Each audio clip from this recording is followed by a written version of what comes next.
જય શ્રી કૃષ્ણ મિત્રો, સ્વાગત છે તમારું જયશ્રીસ કિચનમાં। તો આજે હું તમારી સાથે શેર કરીશ રવા મસાલા ઈડલી।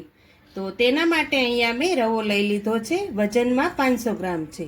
રવો એકદમ ઝીણો લીધો છે, આપણે રવો એકદમ ઝીણો જ લેવાનો છે। તો હવે તેની અંદર આપણે સ્વાદ પ્રમાણે નમક એડ કરી દઈશું। હવે તેમાં આપણે અહીંયા મેં ખાટી છાશ લીધી છે, તો અત્યારે તો મેં 1 વાટકો ભરીને લીધી છે। હવે આપણે થોડી થોડી એડ કરતા જઈશું અને બેટરને બનાવી લેવાનું છે। તો આ રીતે હું થોડી થોડી એડ કરી અને બેટર બનાવી લઉં છું। તો અહીંયા આપણે મેં 3 વાટકી છાશ એડ કરી છે। હવે આપણે ચોથી વાટકી પાણી એડ કરવાનું છે, તો તે પણ હું બેટરની અંદર થોડું થોડું પાણી એડ કરી દઉં છું। તો હવે આપણે અહીંયા બેટરને એકદમ સ્મૂથ જેવું બનાવી લેવાનું। તો આ રીતે આપણે હજી થોડું થોડું પાણી એડ કરતા જઈશું।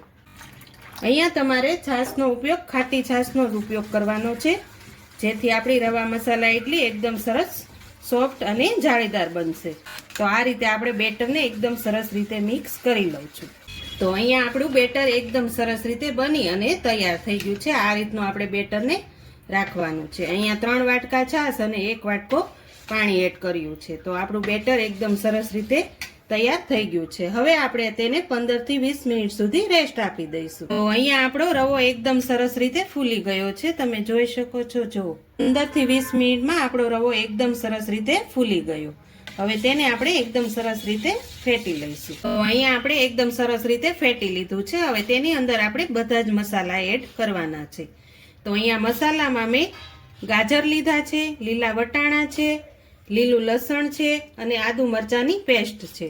તે આ બધા જ મસાલા આપણે રવાની અંદર એડ કરી દેવાના છે। તો હવે આપણે મસાલા અંદર એડ કરી દઈશું। તમે પણ એકવાર આ રીતે રવા મસાલા ઇડલી બનાવજો, બહુ સરસ એવી બનશે અને ટેસ્ટ પણ ખૂબ સરસ એવો આવશે। તો અહીંયા હવે આપણે બધા જ મસાલાને એકદમ સરસ રીતે મિક્સ કરી લઈશું। તો આ રીતે આપણે બધા જ મસાલા મિક્સ કરી લેવાના।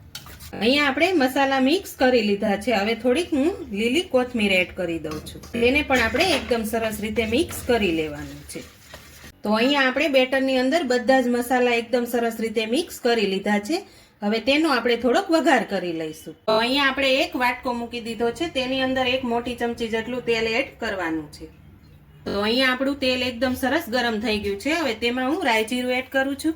તો અહીંયા રાઈ જીરું ફૂટી ગયા છે, થોડીક ચણાની દાળ એડ કરીશું, મીઠા લીમડાના પાન એડ કરીશું અને 10 થી 12 મેથીના દાણા એડ કરીશું। હવે ગેસની ફ્લેમ બંધ કરી દઈશું। હવે આ વઘાર આપણે બેટરની અંદર એડ કરી દેવાનો છે। તો અહીંયા આપણે વઘાર બધો જ એડ કરી દીધો છે। હવે તેને પણ આપણે એકદમ સરસ રીતે મિક્સ કરી લેવાનો છે। તો અહીંયા આપણે બધા જ મસાલા એડ કરી અને તૈયાર બેટર કરી લીધું છે। હવે આપણે ઈડલી બનાવી લઈશું। અહીંયા આપણે ઈડલીનું ખીરું લઈ લીધું છે। હવે તેની અંદર હું કુકિંગ સોડા એડ કરું છું। અહીંયા મેં અડધી ચમચી જેટલા કુકિંગ સોડા લઈ લીધા છે। હવે તેની ઉપર આપણે થોડુંક લીંબુનો રસ એડ કરીશું, તેને આપણે એકદમ સરસ રીતે મિક્સ કરી લઈશું। અહીંયા આપણે જેટલી ઈડલી બનાવવાની હોય તેટલું જ આપણે બેટર લેવાનું છે। આ રીતે હું સોડા એડ કરી અને ફેટી લઉં છું। તો અહીંયા આપણે ઈડલીનું સ્ટીમર ગરમ કરવા મૂકી દીધું છે। હવે આપણે ઈડલી બનાવી લઈશું। અહીંયા આપણે ઈડલીની પ્લેટ લઈ લીધી છે। હવે તેમાં મેં તેલથી ગ્રીસ કરી લીધું છે। હવે આપણે તેમાં બેટર એડ કરી દઈશું। તો અહીંયા આપણે બંને પ્લેટ ભરી લીધી છે। હવે આપણે સ્ટીમરમાં મૂકી દઈશું।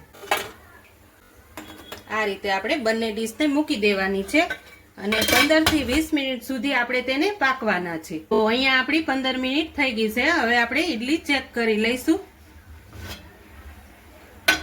તો જો ફૂલીને દડા જેવી થઈ ગઈ છે, આપણે હવે ચેક કરી લઈએ। તો અહીંયા આપણું ચાકુ એકદમ ક્લીન આવે છે। તો આપણી ઈડલી પરફેક્ટ ચડી ગઈ છે। હવે તેને આપણે બહાર કાઢી લઈશું। તો અહીંયા આપણે ઈડલી બહાર કાઢી લીધી છે। હવે થોડી વાર ઠંડી થાય પછી તેને આમાંથી આપણે કાઢી લઈશું। તો અહીંયા આપણી ઈડલી એકદમ સરસ ઠંડી થઈ ગઈ છે। હવે તેને આપણે બહાર કાઢી લઈશું। આ રીતે આપણે ચમચીની મદદથી કાઢી લઈશું। જો એકદમ સોફ્ટ જાળીદાર બનીને તૈયાર થઈ છે। તો આ રીતે હું બધી જ ઈડલી કાઢી લઉં છું। તો અહીંયા આપણી મસાલા ઈડલી બની અને તૈયાર થઈ ગઈ છે, તમે જોઈ શકો છો। આપણી એકદમ પોચી જાળીદાર સોફ્ટ બની અને તૈયાર થઈ છે। તમે પણ એકવાર આ રીતે ઘરે જરૂરથી ટ્રાય કરજો। તમને જો મારી આજની રેસીપી પસંદ આવી હોય તો મારા વિડીયોને લાઈક કરજો, વધુમાં વધુ શેર કરજો અને હજુ સુધી મારી ચેનલને સબસ્ક્રાઈબ ન કરી હોય તો પ્લીઝ સબસ્ક્રાઈબ કરી દેજો ને કોમેન્ટ કરીને કહેજો કે આજની રેસીપી તમને કેવી લાગી.